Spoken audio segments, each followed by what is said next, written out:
amigo concurseiro. Eu sou professor Rodrigues e hoje nós vamos ver a Lei 13.869 de 2019, que trata dos crimes de abuso de autoridade.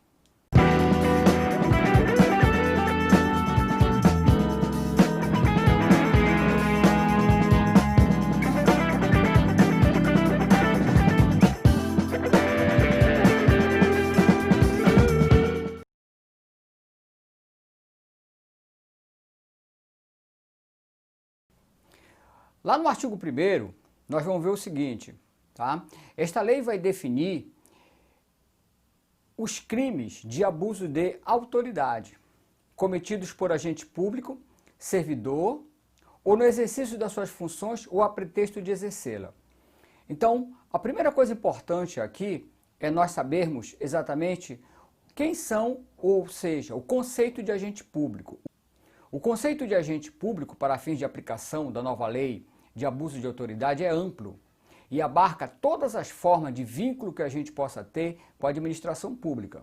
Como exemplo, podemos enquadrar no conceito mencionado o servidor público, os empregados públicos, os militares, os servidores temporários, os comissionados, detentores do cargo eletivo, função de confiança, voluntários, estagiários, mesários e demais particulares em colaboração com o poder público. Reputa-se então, veja, agente público, todo aquele que exerce, ainda que transitoriamente ou sem remuneração, por eleição, nomeação, designação, contratação ou qualquer outra forma de investidura ou vínculo, mandato, cargo, emprego ou função em órgão ou entidades abrangidos pelo caput do artigo 1º desta lei. Tá certo? Os crimes previstos nesta lei são classificados como próprios, ou seja, só podem ser praticados por agentes públicos. Daí, o quanto é importante esta definição de agente público. Todavia, são admissíveis a coautoria e a participação de particulares, caso esses concorram de qualquer modo para os crimes, nos termos do artigo 29 e 30 do Código Penal. Tá certo? Muito bem. Vamos agora ver o parágrafo 1º do artigo 1º da lei. Acompanhe. As condutas descritas nesta lei constituem crime de abuso de autoridade quando praticadas pelo agente com a finalidade específica de prejudicar outrem ou beneficiar a si mesmo ou a terceiro, ou ainda por mero capricho ou satisfação pessoal. Então, os crimes previstos nesta lei de abuso de autoridade são todos dolosos. Portanto, não existem crimes culposos no diploma legal em evidência. Além do dolo, a lei exige que estejam presentes uma finalidade específica de agir para que a conduta criminosa reste configurada. Portanto, além do dolo de praticar a conduta prevista no Código Penal, é necessário que o agente pratique a conduta com a finalidade específica de prejudicar outrem, com a finalidade específica de beneficiar a si mesmo ou a terceiro e por mero capricho ou satisfação pessoal. Tá certo? Vamos agora ao parágrafo 2º, artigo 1º, parágrafo 2º. A divergência na interpretação de lei ou na avaliação de fatos e provas não configura abuso de autoridade. Então veja bem, o que nós temos aqui é a vedação ao crime de hermenêutica. A doutrina denomina crime de hermenêutica a criminalização da atividade desenvolvida pelo agente público na interpretação das normas. Ocorre que a atividade interpretativa é marcada pelo subjetivismo, notadamente na interpretação de normas abertas, com mais de uma conclusão possível.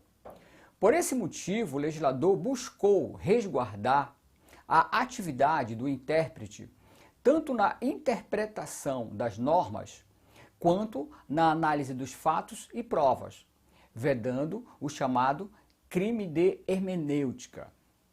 Tá certo? Então, essas são as considerações iniciais a respeito desta lei.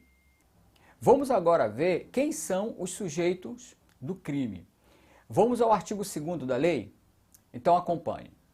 O sujeito ativo do crime de abuso de autoridade, qualquer agente público, servidor ou não, da administração direta, indireta ou fundacional de qualquer dos poderes, da União, dos Estados, do Distrito Federal, dos municípios e do território, compreendendo, mas não se limitando a servidores públicos e militares ou pessoas a eles equiparadas.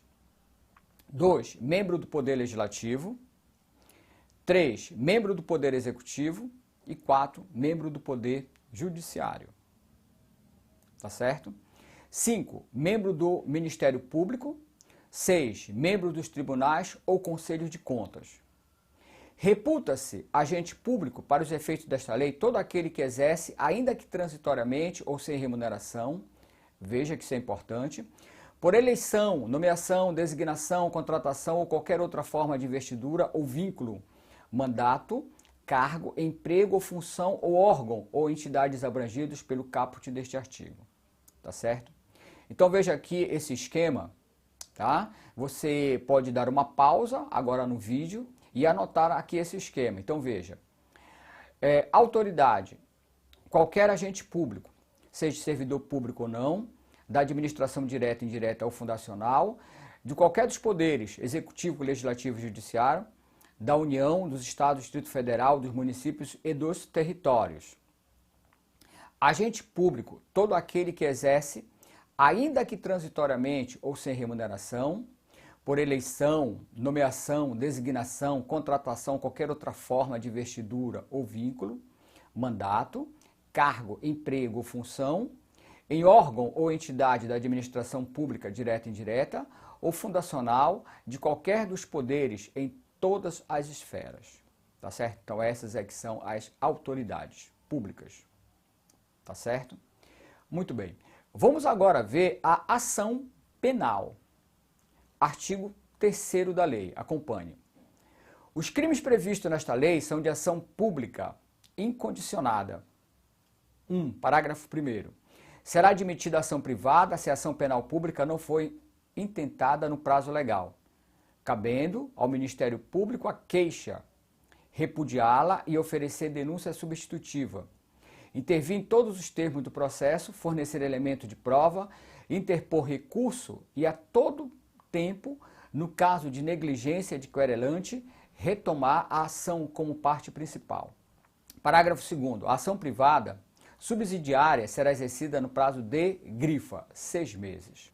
Então veja bem, os crimes previstos na lei são de ação penal pública incondicionada, na qual a investigação pelo órgão competente e o oferecimento da denúncia por parte do Ministério Público independe de qualquer provocação ou atuação da eventual vítima. Cabendo também a ação privada, subsidiária, que será exercida no prazo de 6 meses, contado da data em que se esgotar o prazo para oferecimento da denúncia pelo Ministério Público. Logo, a queixa subsidiária pressupõe comprovada inércia do Ministério Público. Vamos agora ver os efeitos da condenação. Vamos lá, artigo 4º da lei. Inciso 1º. Tornar certa a obrigação de indenizar o dano causado pelo crime, devendo o juiz, a requerimento do ofendido, fixar na sentença o valor mínimo para a reparação dos danos causados pela infração. 2. A inabilitação para o exercício do cargo, mandato ou função pública pelo período de 1 a 5 anos. 3. A perda do cargo ou do mandato ou da função. Tá certo? Parágrafo único. Os efeitos previstos no inciso 2 e 3 são condicionados à ocorrência de reincidência em crime de abuso de autoridade e não são automáticos. Então, olha só, transitada e julgada a sentença penal condenatória pela prática de crime de abuso de autoridade, o agente público, além da pena imposta, ainda se sujeitará a alguns efeitos secundários ou extrapenais, oriundos da decisão judicial. como tornar certa a obrigação de indenizar a vítima, inabilitação de 1 a 5 anos para exercício do mandato ou função, perda do cargo, do mandato ou da função pública. Os efeitos secundários relativos aos incisos 3, perda do cargo, e ao inciso 2, inabilitação para o exercício de outros cargos pelo prazo de 1 a 5 anos, não são automáticos. Atenção na prova, não são automáticos. E apenas poderão recair sobre o réu reincidente em crimes de abuso de autoridade. Muito bem, vamos agora ver as penas restritivas de direito, tá certo? Artigo 5º da lei, vamos lá. As penas restritivas de direito substitutivas das privativas de liberdade previstas nesta lei são, tá? Prestação de serviço à comunidade, suspensão do exercício do cargo, da função ou do mandato de 1 a 6 meses. Parágrafo único. As penas restritivas de direito podem ser aplicadas autônoma ou cumulativamente. Tá certo? Então veja aqui esse esquema que eu fiz, tá? Então dê uma pausa no vídeo e pode anotar esse esquema aqui que é importante para a prova. Veja só.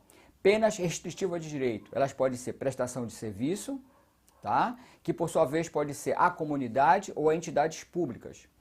Suspensão do exercício do cargo de função ou de mandato pelo prazo de 1 a 6 meses, com perda de vencimentos e vantagens. Tá certo? Então essas são as penas restritivas de direito. Vamos ver agora as sanções de natureza civil e administrativa. Artigo 6º da lei. As penas previstas nesta lei serão aplicadas independente das sanções de natureza civil e administrativa cabível. Artigo 7º. A responsabilidade civil e administrativa são independentes da criminal, não se podendo mais questionar sobre a existência ou a autoria do fato, quando estas questões tenham sido decididas no juízo criminal. Artigo 8º. Faz coisa julgada em âmbito civil, assim como no administrativo disciplinar, a sentença penal que reconhecer ter sido o ato praticado em estado de necessidade, em legítima defesa, em estrito cumprimento do dever legal e no exercício regular do direito. Tá certo? Bem, se o juízo criminal decidir sobre a existência ou autoria do fato, estas questões não poderão mais ser discutidas na esfera civil e administrativa. Assim, se o agente público conseguir provar a sua inocência no processo criminal, as instâncias civil e administrativa não poderão responsabilizá-lo, tendo como fundamento a sua autoria. Faz coisa julgada em âmbito civil, bem como no administrativo disciplinar, a sentença penal que reconhecer que o ato foi praticado, em estado de necessidade, em legítima defesa, em estrito cumprimento do dever legal e no exercício regular do direito. Logo, a sentença criminal reconhece que o agente agiu acobertado ou não por alguma dessas causas de exclusão de ilicitude. Tal discussão não poderá ser reaberta em âmbito civil ou administrativo disciplinar. Tá certo? Muito bem. Vamos agora aos crimes e das penas. Artigo 9º da lei. Acompanhe. Então vamos lá.